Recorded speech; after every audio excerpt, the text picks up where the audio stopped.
estoy dando a grabar.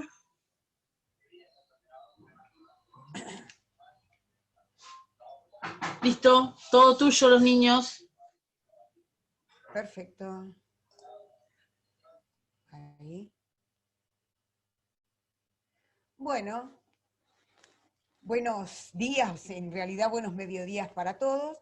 En la clase de hoy vamos a analizar la definición de obligación, ¿verdad?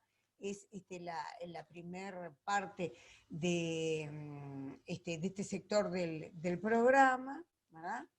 Donde empezamos a analizar el concepto de obligación, el concepto legal y doctrinario, y después algunos elementos más.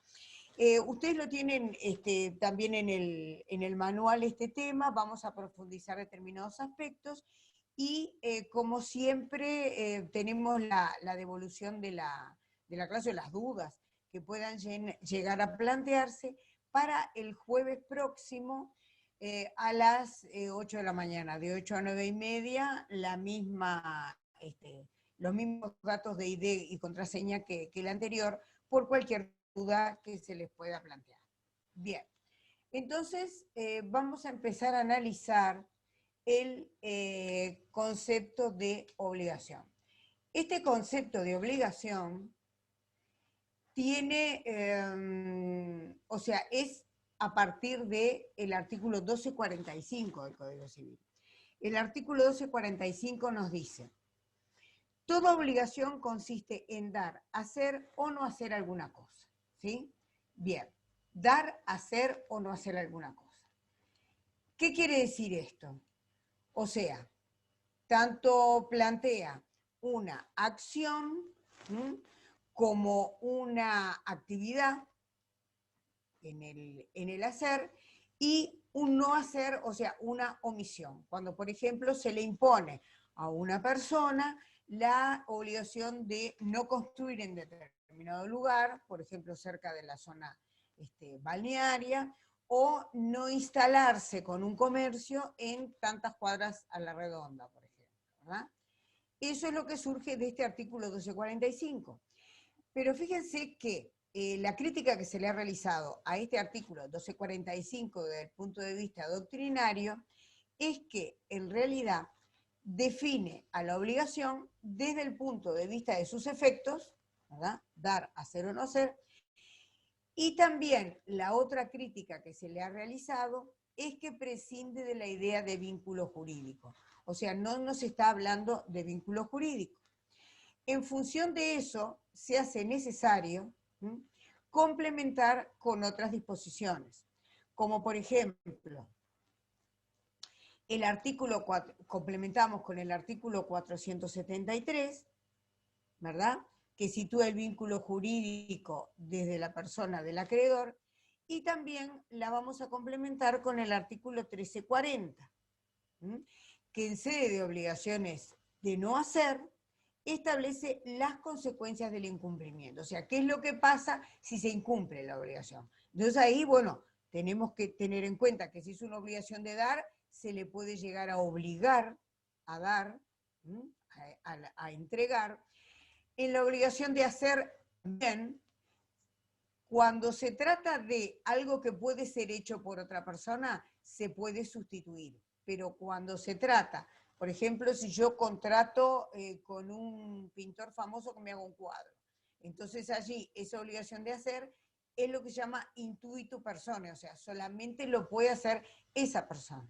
Entonces hay que compelerlo a que realice que cumpla, digamos, con lo que se había obligado a hacer.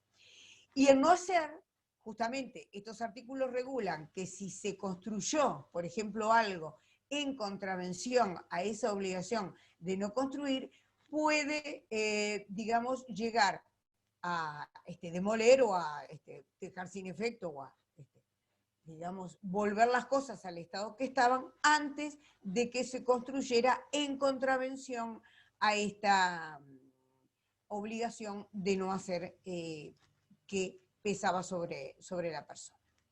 Bien, y también lo vamos a complementar con el artículo 1342 del Código Civil, que determina las consecuencias del incumplimiento de la prestación.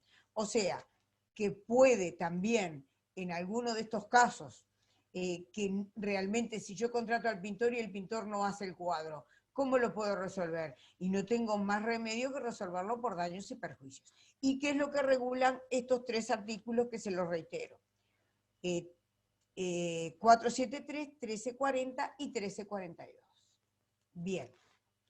En realidad, entonces, o sea, complementado el 1245 con todas estas disposiciones, en realidad tenemos que concluir que la obligación es un vínculo jurídico del que surge un deber jurídico.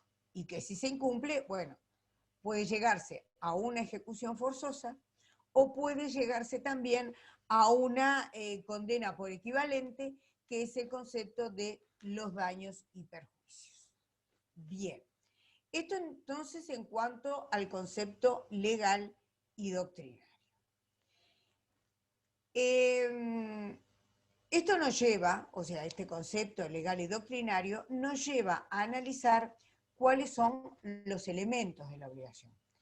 Y en líneas generales, de la armonización de todos estos artículos, tenemos elementos de carácter personal, que son los sujetos, elementos de carácter objetivo, que es justamente el objeto, valga la redundancia, o la materia sobre la que versa la obligación, y también tenemos elementos de carácter jurídico, o sea, como decíamos anteriormente, que la obligación es un vínculo jurídico del que surge el deber jurídico. Bien, entonces, incursionando en los elementos de carácter personal, tenemos los sujetos de la obligación, que en principio nosotros podemos plantear que en realidad podemos tener sujetos activos, el sujeto activo de la obligación es el acreedor, ¿sí? Y el sujeto pasivo de la obligación es el deudor. Ahora, esto, digamos, como un concepto muy general, pero ustedes piensen, y que después lo vamos a retomar esto cuando analicemos el contrato de compra-venta,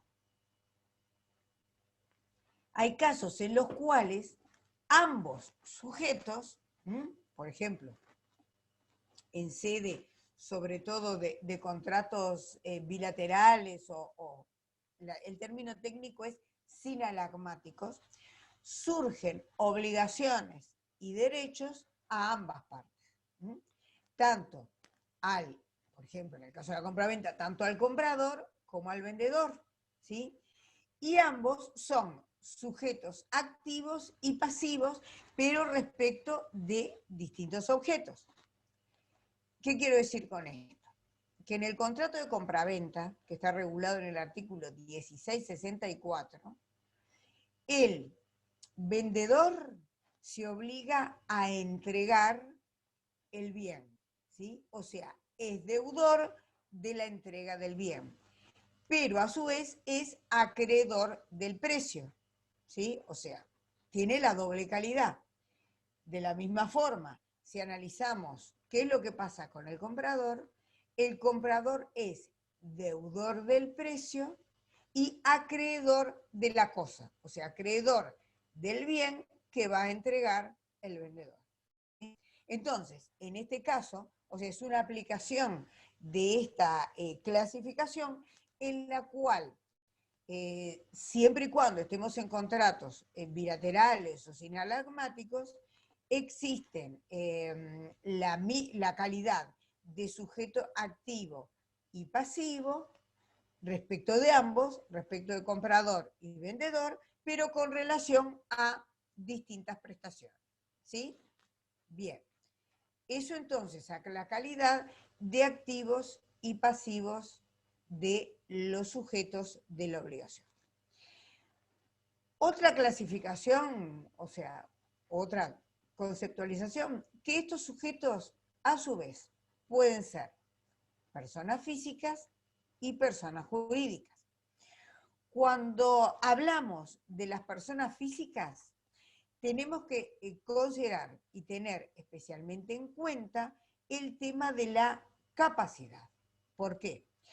porque las personas físicas tienen que tener la capacidad para contratar, o sea, ser mayores, la capacidad plena, o sea, ser mayores de 18 años, ¿sí? Que es la capacidad plena. Y en el caso de las personas jurídicas, ¿sí? Tienen que ser debidamente reconocidas por el Estado para poder actuar como tales. Ustedes recuerden que en las personas jurídicas es una ficción, ¿sí? Creada por el legislador para que esta persona jurídica compuesta de varios sujetos con una determinada finalidad y con un determinado patrimonio puede realizar, de acuerdo al objeto que ha sido establecido, puede actuar, ¿verdad?, como una persona jurídica independiente de las personas físicas que la componen, ¿sí? Pero para que pueda actuar, así como la persona física requiere la capacidad, la persona jurídica lo que va a requerir es el reconocimiento por parte del Estado, ¿sí? Bien, seguimos con otro aspecto que nos puede dar el tema de los sujetos. Puede haber unidad o pluralidad de sujetos que contraen la obligación. Esta multiplicidad de sujetos puede ser originaria o derivada. ¿Qué quiere decir esto?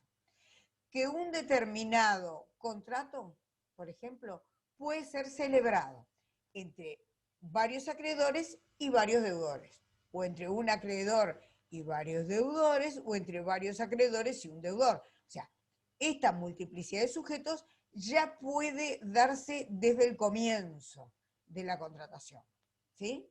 Multiplicidad de sujetos, entonces, originaria, cuando desde el primer momento contratan varios, ya sea activos y o pasivos. Pero también puede darse esta multiplicidad de sujetos de forma derivada. ¿Qué quiere decir esto? De forma derivada. Que, por ejemplo, originariamente contrataron un acreedor y un deudor, pero el deudor fallece. Entonces, cuando el deudor fallece, lo heredan, por ejemplo, 5 hijos. Esta multiplicidad de sujetos dentro del sujeto pasivo, que son los deudores, se va a subdividir entre los 5 que heredaron al deudor original. ¿Sí? Este es un ejemplo, entonces, de multiplicidad de sujetos de forma derivada, o sea, como consecuencia de la sucesión. También puede haber otro tipo de derivaciones, como pueden ser una cesión, ¿verdad? O también que se dé a la inversa, que son, digamos, dos personas, los acreedores o los deudores que están casadas, fallece uno y, se invierte y queda solo ese, o ambos fallecen y los hereda un solo hijo, o sea, puede darse a la inversa este fenómeno. Bien, cuando existe multiplicidad de sujetos, esto nos lleva a considerar determinadas modalidades especiales. Y estas modalidades especiales se van a estudiar con más profundidad cuando se examinen las clases de las obligaciones, ¿sí? Modalidades especiales pueden ser las obligaciones divisibles o indivisibles.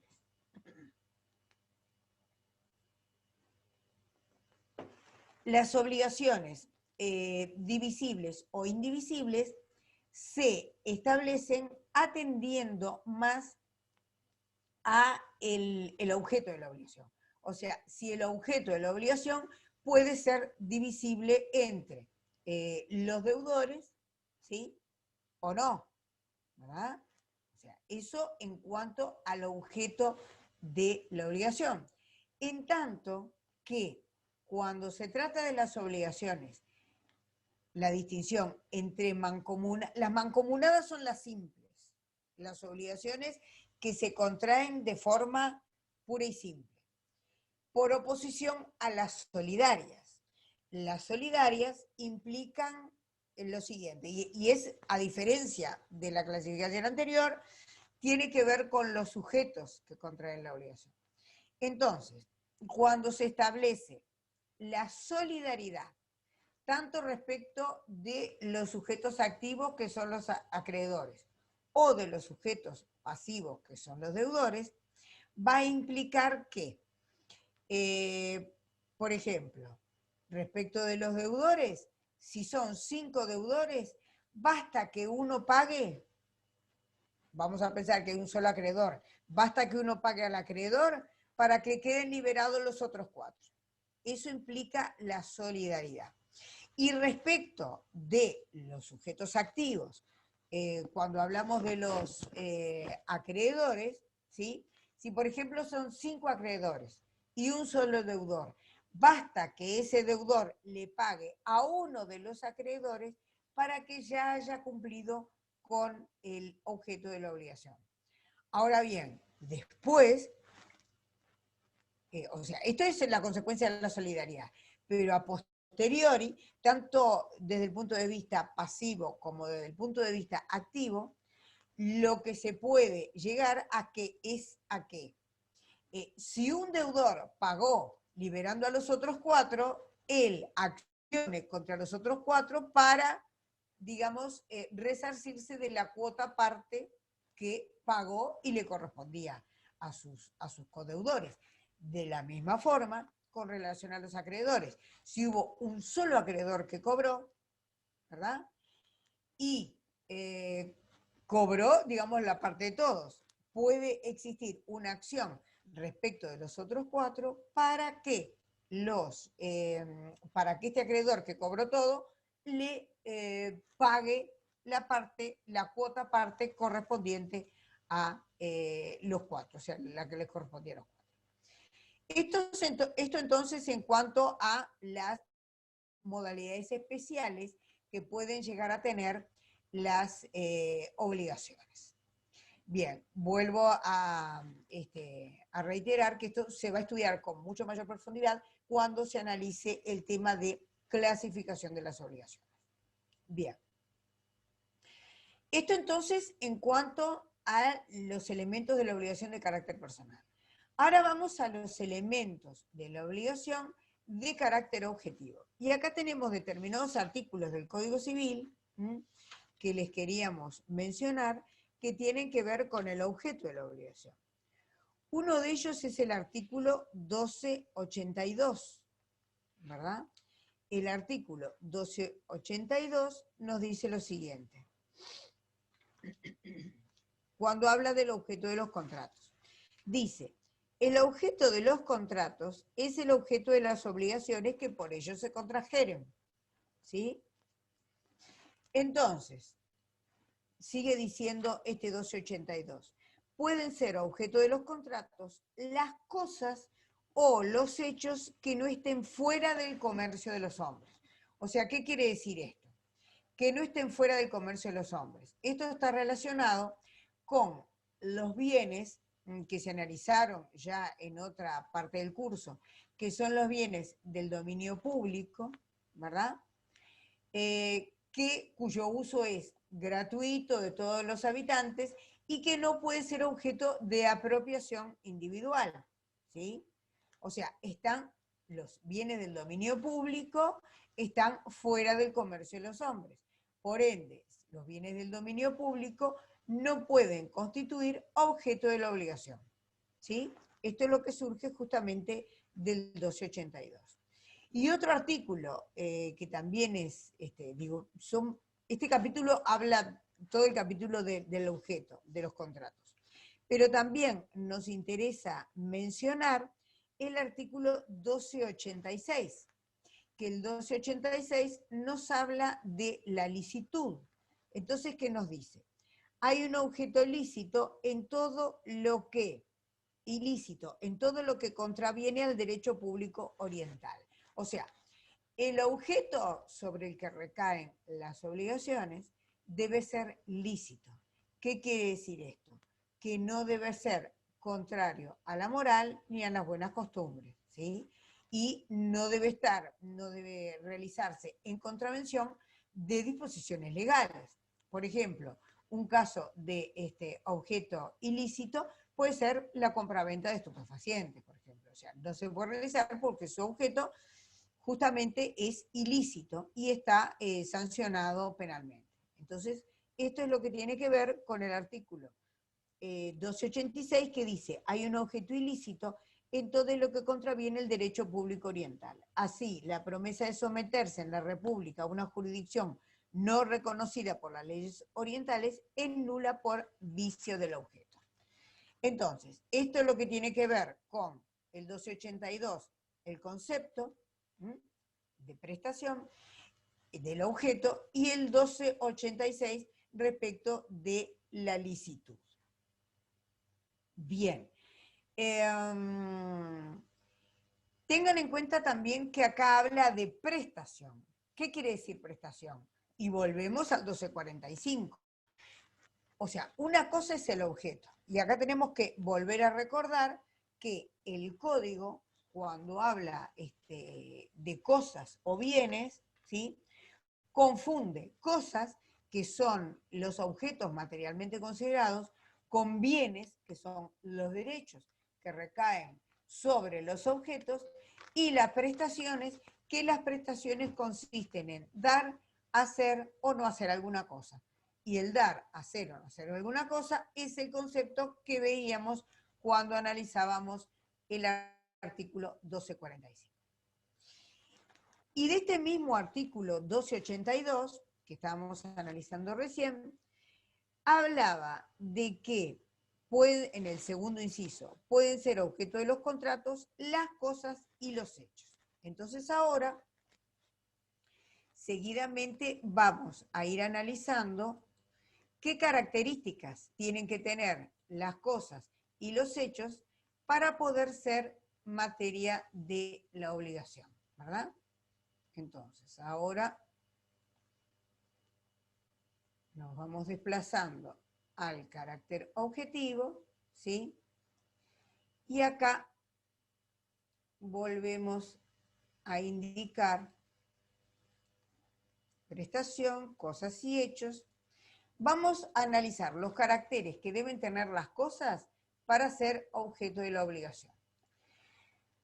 ¿Qué caracteres tienen que tener las cosas para ser objeto de la obligación? En primer lugar, tienen que ser reales. ¿Qué quiere decir reales? Que existan, ¿verdad? O sea, que uno las pueda percibir por medio de los sentidos. En segundo lugar, tienen que ser comercializables, lo que veíamos del 282.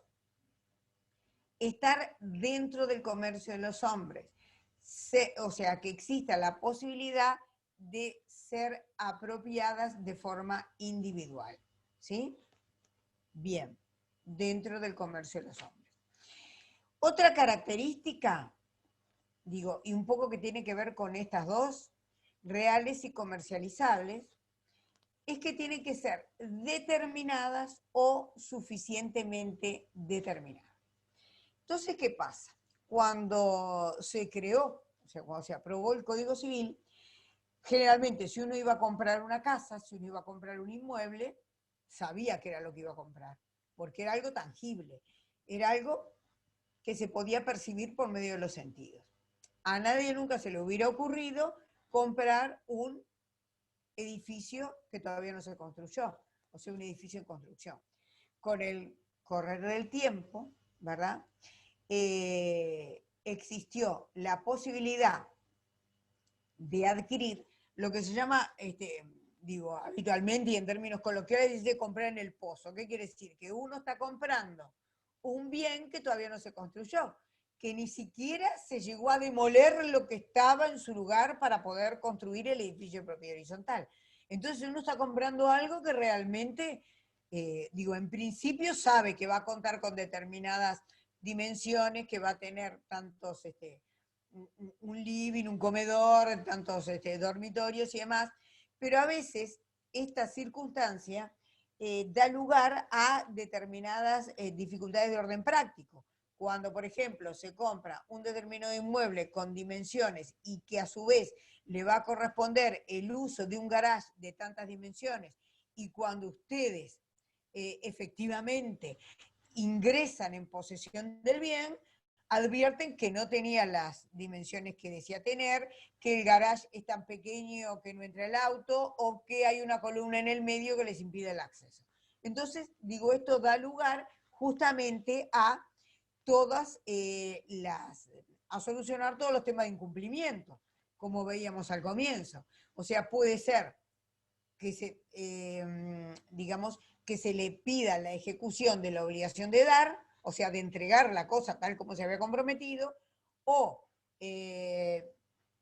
realmente, si no se puede solucionar, como a veces los garages que hay una columna que impide el acceso y esa columna no se puede quitar porque, digo, es uno de los soportes del edificio, lo que se puede hacer es resarcir mediante daños y perjuicios, que es lo que surge de todos estos artículos que les mencionamos anteriormente.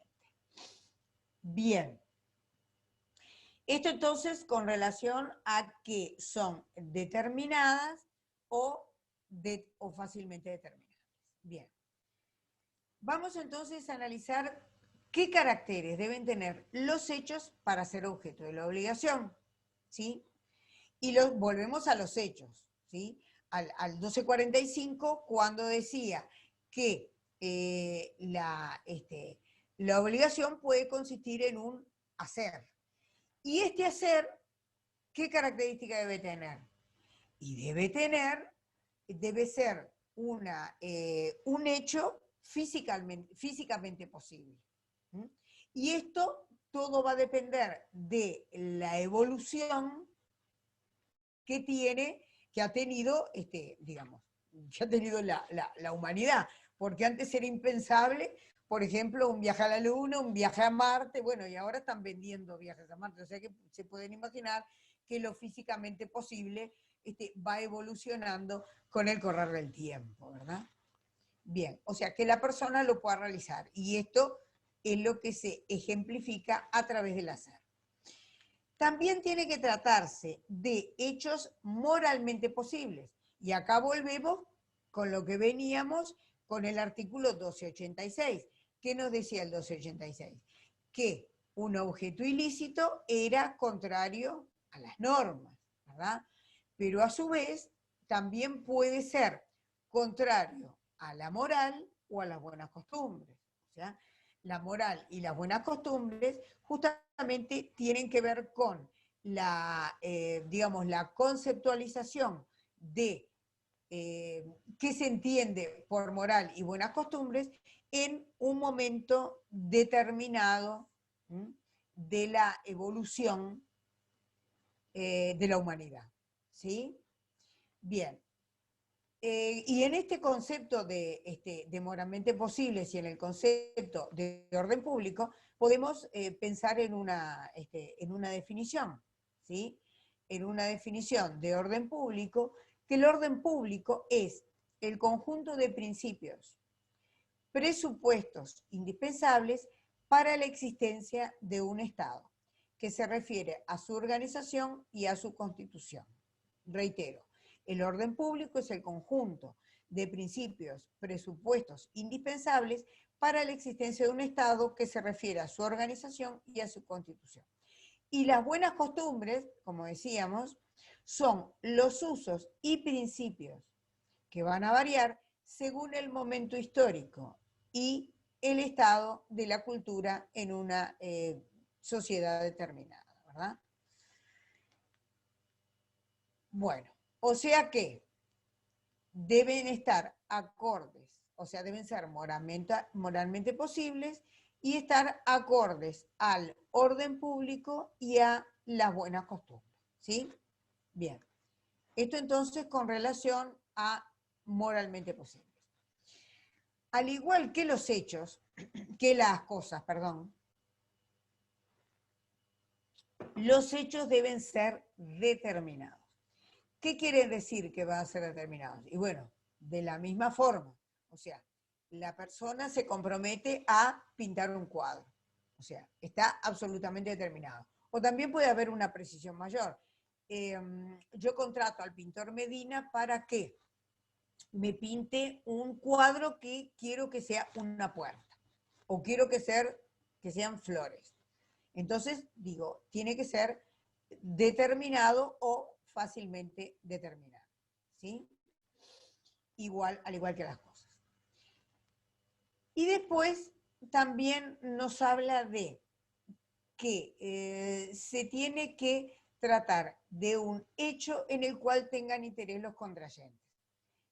Y acá vamos a mencionar al 1283 el numeral tercero, que es justamente lo que plantea el 1283. Fíjense que el 1283 es un artículo que lo podemos aplicar para varias de estos requisitos. El 1283 dice: no solo las cosas que existen pueden ser objeto de los contratos, sino las que se espera que existan. Pero es necesario que las unas y las otras estén determinadas o por lo menos, a lo menos en cuanto a su género. O sea, se dan cuenta que habla de las cosas, pero también es aplicable a los hechos. Y en el inciso tercero de este mismo artículo 1283 nos dice: los hechos han de ser posibles. Y ahí tenemos físicamente y moralmente. Y en su cumplimiento han de tener interés los contrayentes. ¿Qué quiere decir esto? Que si yo voy a contratar con un pintor la realización de un cuadro, digo, me va a interesar a mí tener el cuadro de ese pintor y también le va a interesar al pintor realizar esa obra y, en función de la realización de esa obra, pagar el precio determinado, ¿sí? Por eso se habla de que es un hecho en el cual tengan interés ambos contrayentes, ¿sí? Y acá se vuelve a dar aquello que nosotros veíamos en sede de compra-venta, pero teniendo en cuenta este tipo particular de contratación, que sería un arrendamiento de obra. Después lo vamos a ver cuando estudiemos los contratos de arrendamiento. Es un contrato de arrendamiento de obra, ¿por qué? Porque yo le estoy pidiendo al pintor que realice el cuadro. O sea, yo voy a comprar esa obra y ese hecho que va a realizar tiene que tener interés ambos. O sea, él tiene que estar de acuerdo. O sea, de hecho, me va a decir, bueno, un cuadro con tales características, por ejemplo, si sea un óleo, si sea esto, digo, va a valer tanto. Yo también tengo que tener interés en pagar ese precio para obtener el cuadro, ¿sí? Eso es el último punto en el cual tengan interés los contrayentes. Pero también se puede dar que no se trate de un arrendamiento de obras, sino que se trate de un arrendamiento de servicios. Y cuando procede aplicar este último concepto en el cual tengan interés los contrayentes, cuando se trata de un arrendamiento de servicios.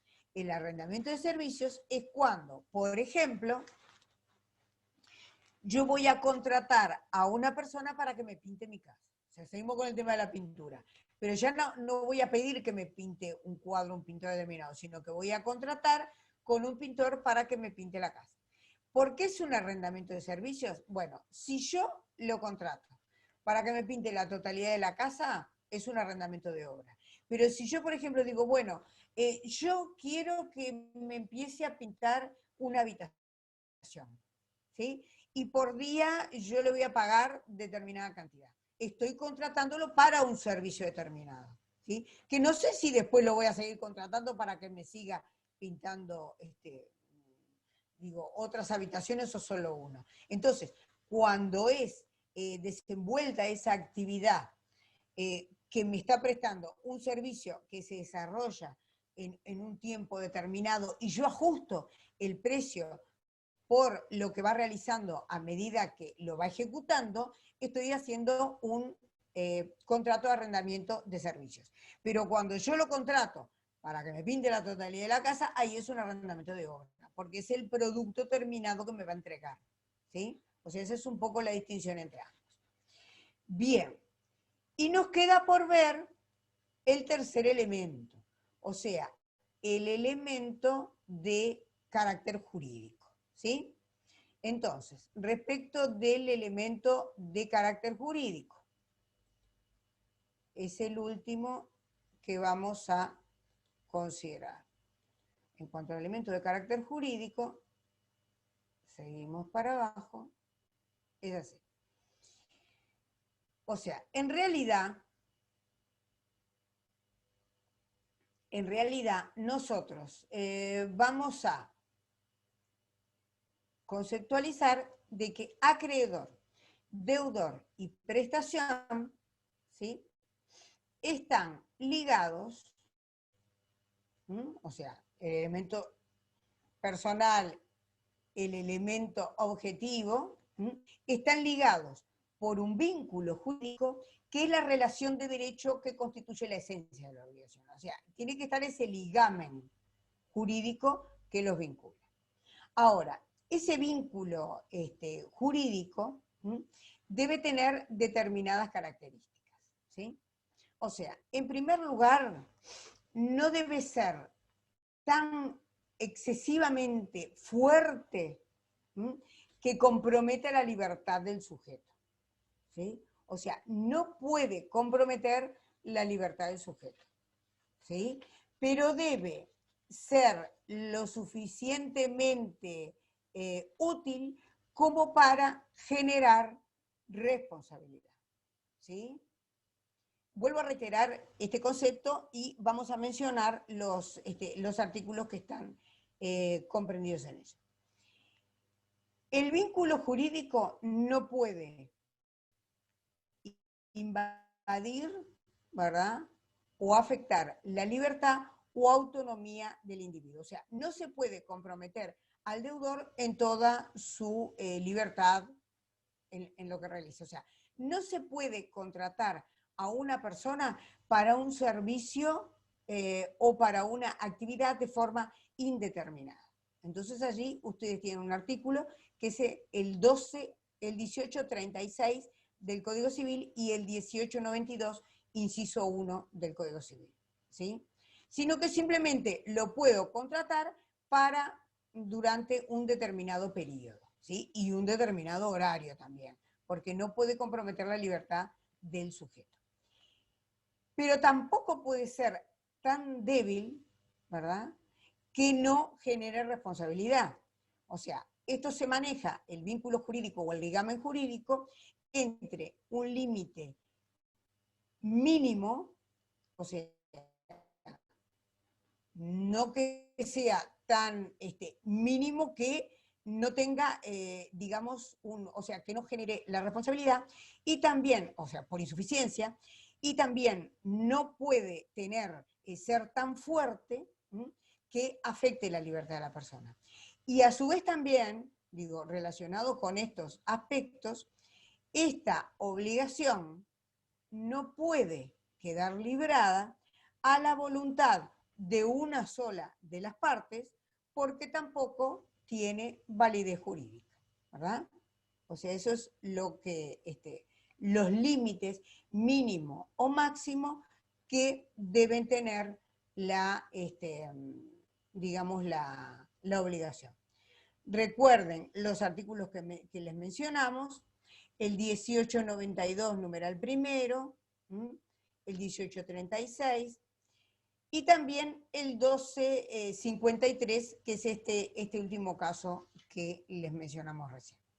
Bien, y esto, digo, para culminar esta clase de hoy, esto nos habla de que la obligación, o sea, todos estos conceptos, nos están indicando que la obligación, ¿qué es lo que genera? Un derecho personal.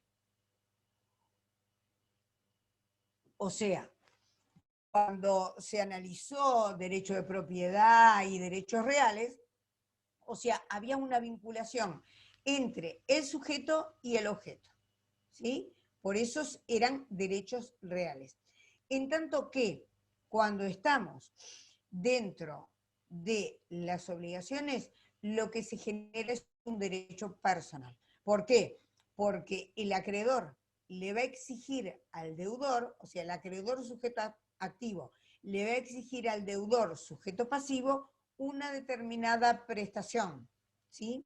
Esta prestación, ¿en qué va a consistir? Como decía el 1245 que veíamos al comienzo, en un dar, hacer o no hacer alguna cosa, ¿sí? Y en el caso de que el deudor, sujeto pasivo, no cumpla con esa obligación consistente en el dar, hacer o no hacer alguna cosa, va a determinar la responsabilidad. Y esa responsabilidad, ¿en qué va a implicar? Y la responsabilidad puede implicar en una ejecución, o sea, que una ejecución forzosa, o sea, que la persona que no dio se le obligue a dar, que la persona que no hizo se le obligue a hacer, y que la que incumplió la obligación de no hacer, ¿verdad?, tenga que dejar sin efecto lo que hizo en contravención y volver las cosas al estado anterior, ¿sí? Y en el caso de que no se pueda dar o entregar porque el bien ya no existe, no se puede hacer porque es una obligación intuito persona y la parte no lo realiza y no lo va a hacer, y que no se pueda deshacer lo hecho en contraversión, esto va a generar una responsabilidad de daños y perjuicios, ¿sí? O sea, por equivalente, ya que no se puede ejecutar de forma forzosa, y esa obligación por equivalente es lo que se conceptualiza como daños y perjuicios. Y que este tema de los daños y perjuicios y del incumplimiento y todas las consecuencias del incumplimiento también se va a ver más adelante en este tema que se estudia específicamente y sus consecuencias. Bien, espero que haya quedado claro todo lo trabajado en esta clase, y cualquier duda lo que hacemos es, nos vemos el jueves próximo, 29, creo que es 29, a las 8 de la mañana para aclarar esta clase y también la clase anterior que habíamos dado del concepto de derecho de propiedad. También podemos aclarar dudas de ambas clases. Bueno, me despido, que pasen muy bien.